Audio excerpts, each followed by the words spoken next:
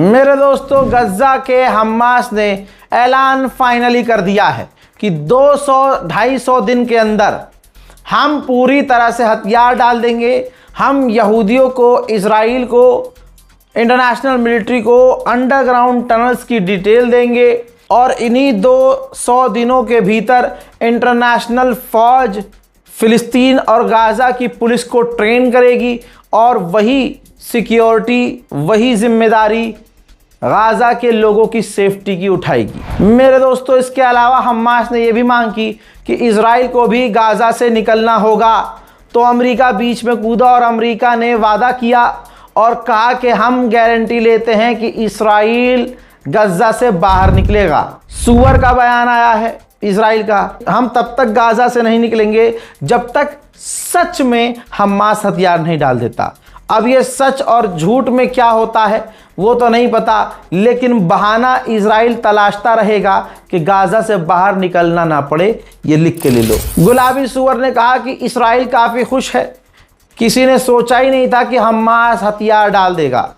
इस खबर से इजराइल खुश है। हजरात, आतंकवादी तो फितरत का ही आतंकवादी होता है। ये कुत्ते का बच्चा बेंजीवीर कहता है डील वील सब गलत है, डील होनी ही नहीं चाहिए, बल्कि सीधा सीधा हमें हमला करना चाहिए, गाज़ा के लोगों को कत्ल करना चाहिए, हमास को मिटाना चाहिए, डील नहीं होनी चाहिए। एक तुर्की का नागरिक बैतुल मुकद्दस जाने की कोशिश कर रहा था। वो फिलिस्तीन पहुंचा, बैतुल मुकद्दस के गेट पर पहुंचा। इजरायली फ़ौजी ने पूछा कहाँ से आए हो? उसने बताया कि मैं तुर्किश हूँ। तुर्की का नाम सुनते ही उसने कह दिया तुर्कियों के लिए बैतुल मुकद्दस मस्जिद बंद है। देखिए,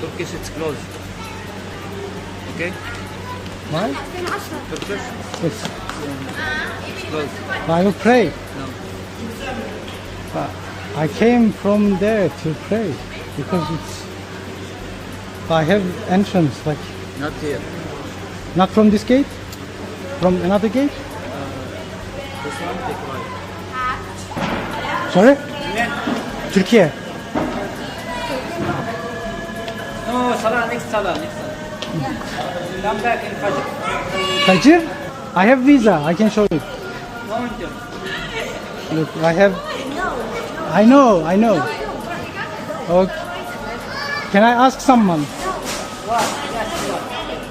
Because I came from Germany to... मेरे दोस्तों, अभी अभी ये रिपोर्ट करते करते मेरे पास नोटिफिकेशन आ गया है, खबर कंफर्म है कि डोनाल्ड ट्रंप ने ईरान पर बड़ा हमला करने का आदेश दे दिया है। लेकिन ये हमले इस हफ्ते शुरू होंगे, अभी नहीं होंगे कि 10 मिनट बाद हमले हो जाए। ईरान पर बड़े हमले होंगे, इस हफ्ते होंगे, और इस हमले का प्लान इसलिए बनाया गया है कि ईरान प्रेशर में आकर सरेंडर कर दे। दूसरी खबर कंफर्म हो रही है कि अमेरिका और इजराइल ने मिलकर प्लान किया है कि दोनों ही मिलकर ईरान के फैसिलिटीज पर, न्यूक्लियर फैसिलिटीज पर, उसके बिजली घरों पर हमला किया जाए ताकि ईरान प्रेशर में आकर डील कर ले। लेकिन ये मेरी बात याद रखना, अमेरिका और इजराइल दोनों भुगतेंगे, और इनके साथ फिर कोई खड़ा हुआ वो पहले नंबर पर पिटेगा। अब जैसे ही ये खबर आई, क्रूड ऑयल के दाम आप ग्राफ देखिए सीधा आसमान पर। ईरान से भिड़ने की जहां बात होती है, पूरी दुनिया के तेल के दाम हिल जाते हैं। तुम क्या जीतोगे ईरान से? हज़रात मोहतरम, फिलहाल के इस रिपोर्ट में इतना ही। इस रिपोर्ट को शेयर कीजिए, चैनल को सब्सक्राइब कीजिए, दुआओं में याद रखिए। जय हिंद।